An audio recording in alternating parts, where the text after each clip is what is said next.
Bonsoir tout le monde. Et récemment, on avait parlé des relations binaires.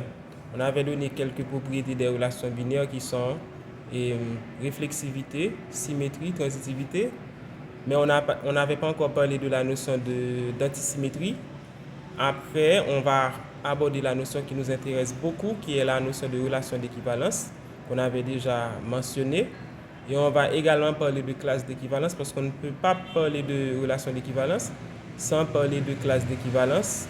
Et on va aussi parler de la relation d'ordre. Je mets ça pour votre parenthèse. Dès qu'on dit la relation d'ordre, c'est la relation qu'on avait notée inférieure ou égale. Mais on peut la noter supérieure ou égale.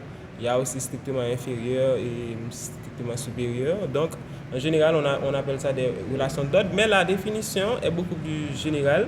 Vous allez voir ça. Et aussi, on va parler de compatibilité avec la relation d'ordre. Et grâce avec toutes ces notions-là, nous pourrons retourner dans la résolution des équations. La résolution des équations, et pour les élèves qui avaient toujours des difficultés pour résoudre les équations, comme je vous l'avais dit, si vous suivez avec beaucoup de sérieux, beaucoup d'attention secours, vous pourrez combler vos lacunes, les lacunes que vous avez eues dans ces notions-là, notamment les notions de résolution d'équations, et aussi pour les élèves qui savaient déjà résoudre les équations. Donc, vous avez l'occasion maintenant de maîtriser les équations. Dès qu'une équation paraît devant vous, il faudra pouvoir résoudre cette équation-là sans ambiguïté, avec beaucoup d'aisance, comme si vous étiez un pro, comme si vous étiez un professeur. Moi, bon, je ne fais pas mon propre éloge, mais en général, quand j'ai des petites équations, comme je les appelle tout le temps des équations des mamans, on vous donne cette équation-là, 2x moins 3 égale à 4. Pas la peine de réfléchir pour voir que x égale à 7 demi. Dès que vous aurez maîtrisé ce qu'on appelle les opérations élémentaires, vous pourrez résoudre ces équations-là très facilement. Ok, maintenant un petit rappel. Si on a un petit rappel sur la notion de réflexivité, alors quand est-ce qu'on dit qu'une relation est réflexive? Ce sont des rappels parce qu'on a déjà vu ces notions. Une relation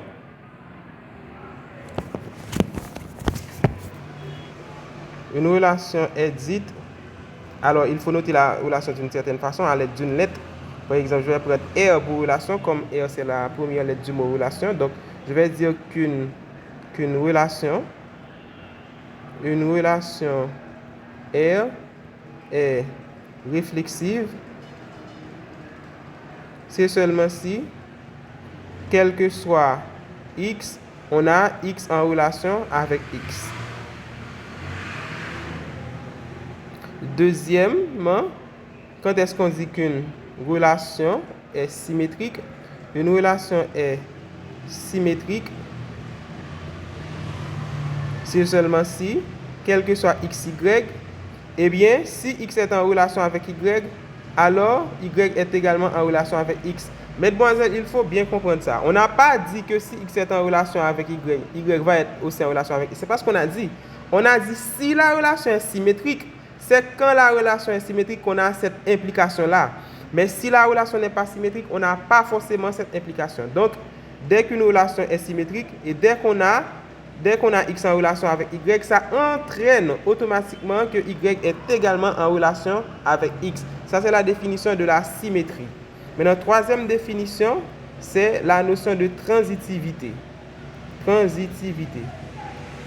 Maintenant, la transitivité, c'est quoi? Ça dit que pour la transitivité, une relation R est transitive.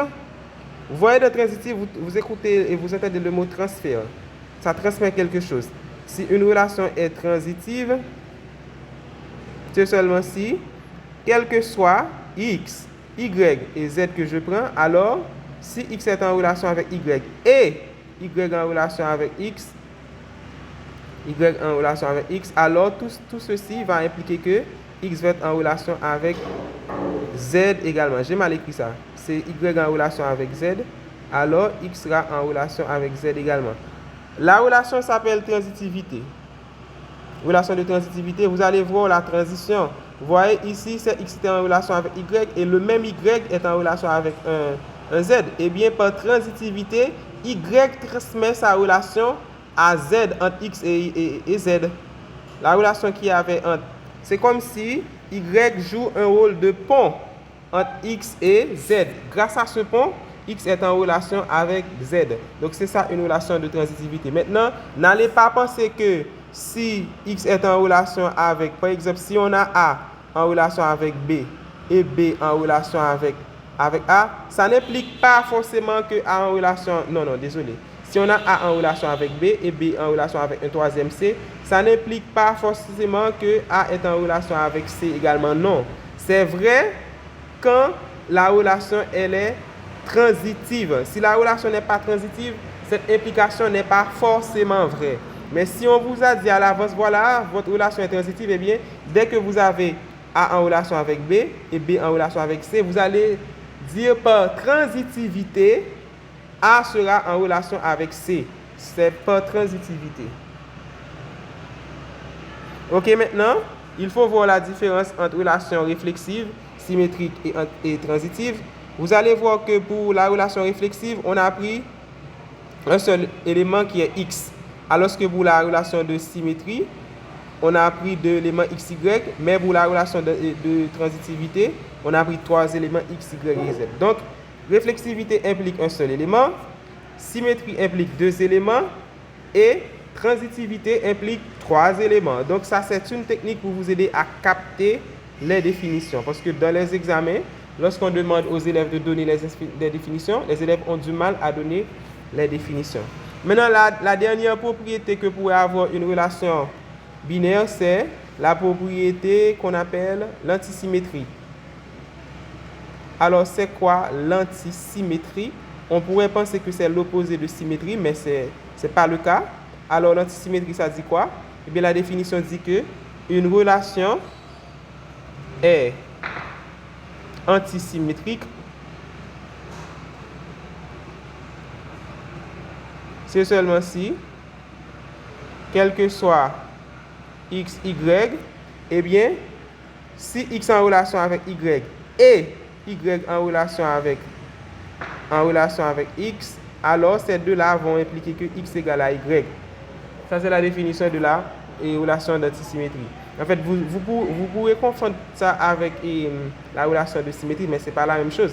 Pour la relation de symétrie, ça dit que si X est en relation avec Y, alors Y est en relation avec X aussi. Donc déjà, une différence, on voit ici, il y avait une implication, alors qu'ici, il y a une conjonction. Et on a une deuxième implication, et l'implication implique quoi? Implique l'égalité. Donc, qu'est-ce que ça dit? Si la relation, elle est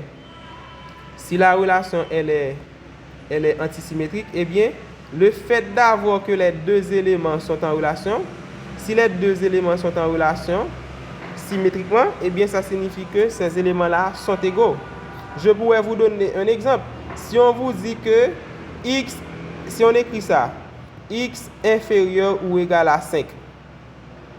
Donc, ça signifie que X peut prendre toutes les valeurs inférieures à 5, y compris 5. Et si on écrit également 5 inférieur ou égal à X. Donc, vous allez voir que d'un côté, X est inférieur ou égal à 5, de l'autre côté, 5 est inférieur ou égal à X. Et vous allez voir que la seule possibilité pour X et 5, c'est que X égale à 5. Parce que X ne peut pas être à la fois supérieur et inférieur à 5. Et comme il y avait une possibilité où ça pourrait être égal, donc la seule possibilité, c'est l'égalité entre X et 5.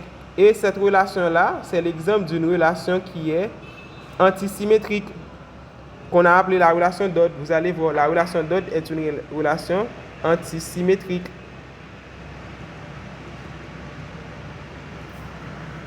Maintenant, en général, dans un exercice, on vous donnera la relation, on va vous donner une espèce de définition, à l'instar des ensembles donnés par extension. On va vous donner la définition de la relation et on vous demandera de vérifier si la relation elle est symétrique, réflexive, antisymétrique, etc. Exemple.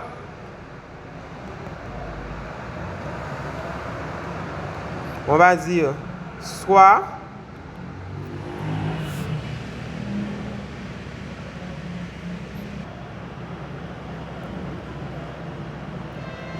R une relation définie sur l'ensemble des entiers relatifs tels que, quel que soit x, y que je prends dans l'ensemble Z, eh bien, x sera en relation avec y, c'est seulement si il existe un entier k appartenant à Z tel que x moins y égale à 2k. Donc, dans cet exercice-là, qu'est-ce qu'on va vous demander de faire? On va vous demander de démontrer que la relation R ainsi définie est réflexive. Deuxièmement, petit b, il faudra montrer que la relation R ainsi définie, elle est symétrique. Troisièmement, il faudra démontrer que la relation R ainsi définie, elle est transitive. Petit d, on va vous demander R est-elle antisymétrique?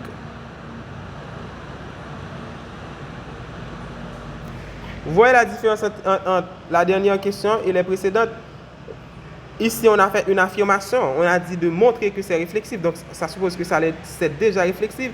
Mais ici, c'est une question. On vous a demandé est-ce que R est asymétrique? Donc, il y a deux alternatives. Soit ça l'est, soit ça ne l'est pas. Donc, je vous laisse résoudre ça. Et dans une prochaine vidéo, on va faire des commentaires.